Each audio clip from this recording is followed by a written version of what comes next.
Hey guys, this is your daily dose of movies. Warning, major spoilers ahead.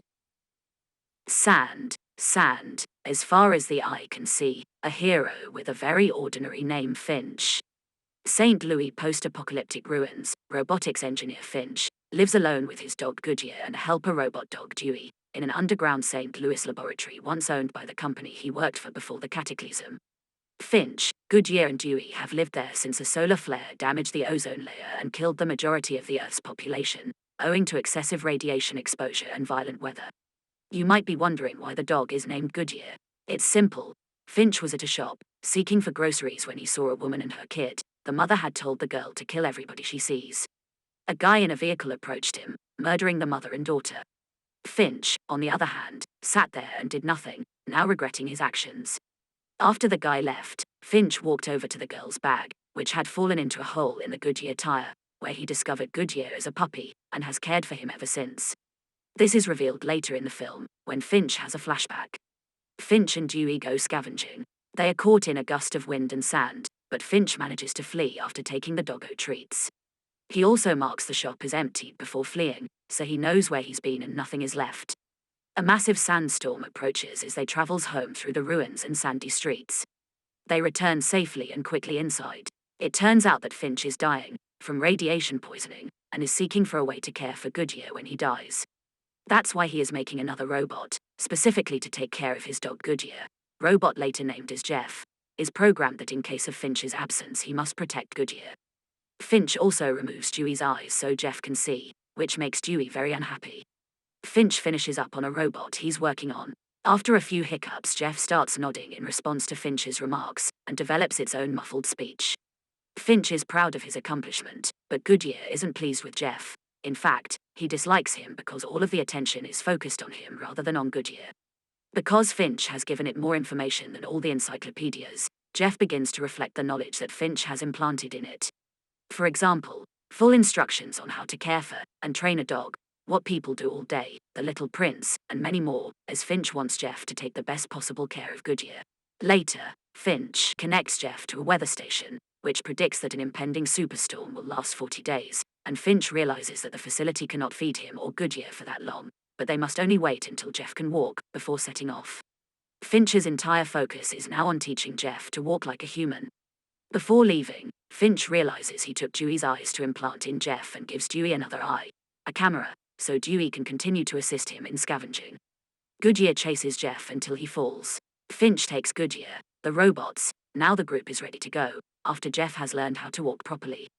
They get into an RV. Since Jeff is still a bit lame and heavy, he managed to break the RV's step while trying to enter. Finch wants to go west over the mountains, then to San Francisco, avoiding cities, because cities mean people. Scavengers is insane as who will kill anyone they see just for the supplies.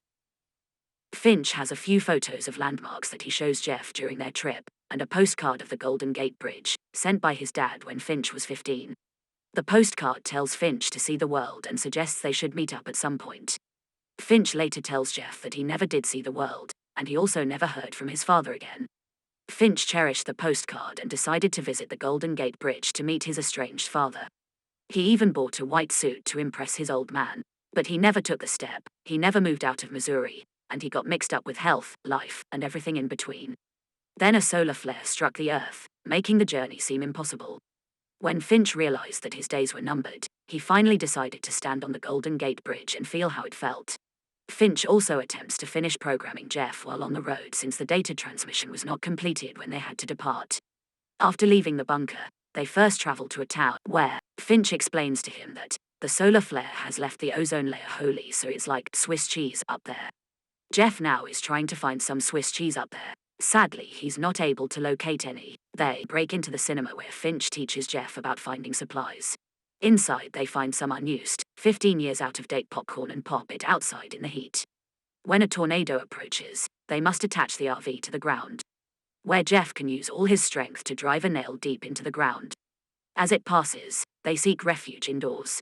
Unexpectedly, the storm broke some of the cables, as a result, destroying one of the tires. Luckily, they have a spare tire, and Jeff has a lot of strength to lift the RV, so they change a tire as fast as possible and are ready to set off. Jeff is learning all the time what it means to be human. but it's a confusing time for him, and for Goodyear, who is initially very suspicious. Learning what it means to be human means understanding why Finch is so mean to him. Finch, after all, made him, but Finch is racked with pain and worry about Goodyear, as well as the constant threat from extreme heat, radiation, tornadoes, sandstorms, and people. After the mountains, Finch wants to head for San Francisco. The following morning, Jeff tries to learn how to engage with Goodyear more effectively, but his efforts both amuse and irritate Finch. Later, they stop at an old diner. Finch gets out, leaving Goodyear with Jeff because he had to take a break since his sickness is too much for him. Meanwhile, Jeff decided to take Goodyear out of the car and go to the diner too. Finch takes Goodyear with him and leaves Jeff alone to guard the RV. But Jeff decides to teach himself how to drive but crashes into another car. When Finch sees Jeff behind the wheel, he bolts out of the diner without holding Goodyear, who bolts after him and nearly runs into the sunlight before Finch can grab a leash. Finch is first tickled by what has happened, but it's an emotion that soon flips to rage. Jeff has only one job, and that's to protect Goodyear, who would also be made ill by radiation.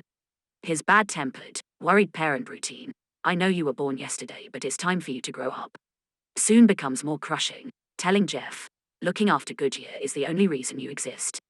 However, Finch decides to teach Jeff how to drive a car. When they stop for the night, the two sit out under the stars round a fire. Jeff wonders why they can't travel at night when the atmosphere is less dangerous. Finch angrily points out that if it would help, he'd already be doing it. At night, in the shadows, the risks are not the sun but people, starving people. He is teaching Jeff to trust no one, but he's also, without realizing it, teaching Jeff about family and tradition. Jeff discovers Finch severely coughing in the morning and Goodyear next to Finch. Jeff takes care of Finch and grabs the wheel of the RV to continue to drive. With Finch ill and asleep, Jeff parks up in the next deserted city they reach. He creeps out and visits a building, hoping to scavenge, and Dewey the robot dog is with him. Jeff finds a large parka coat and puts it on, filling the pockets with tons of supplies. Jeff's interference leads Dewey to get entangled in a bear trap, which destroys Dewey. They are not alone though. Finch wakes up, hurries inside, and realizes it's a trap. He and Jeff make it back to the RV. Finch is distraught by Dewey's death and rants at Jeff. But as they drive off, another car comes out of a nearby alley. Jeff is driving into the mountains when Finch realizes they're being followed. Finch wants Jeff to go under the bridge and can't understand why he doesn't. It turns out that Jeff has calculated that the RV is too high to fit underneath. In the end, they go under, but it's too low and the solar panels on the van's roof are destroyed and they're stopped just under the bridge. Pursuers can't find him though, and drive away. Now Finch is having a flashback of how he got Goodyear and explains it to Jeff. Jeff is driving in the mountains when a large butterfly hits their windscreen. Finch is amazed as there has been no wildlife for years. Outside, more butterflies whirl, and as they travel further they find green plants growing. The open air is no longer a death trap, but Finch is becoming more and more ill. On a rest stop, they sit outside the RV under a white parasol, Finch wearing his posh cream suit and cream trilby, bought to impress Finch's father, who never appeared. Finch explains to Jeff that his mother told him his father had Viking blood and shows him a postcard of a Viking funeral. Jeff, meanwhile, has been having dreams.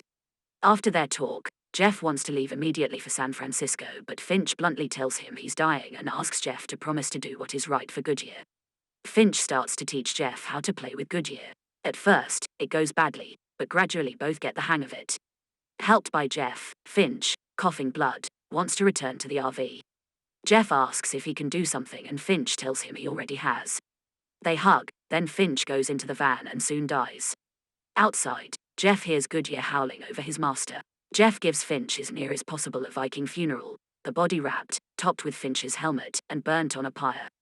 Jeff and Goodyear continue to the Golden Gate Bridge in San Francisco, stopping off en route to play. There is plenty of plant life in San Francisco, and Jeff leaves a wooden memoriam sign, Finch Weinberg, loved by Goodyear and Jeff. Stuck on the bridge are masses of notes, photos, and postcards from people moving on, leaving messages for their loved ones about where to find them. Jeff fixes Finch's postcard from his dad to the bridge and has also added line drawings to it of him, Finch, and Goodyear. Jeff and Goodyear walk off into the distance, looking for survivors, with Jeff starting to tell Goodyear a story. Hope you enjoyed this dose of movies. Don't forget to like and subscribe. See ya.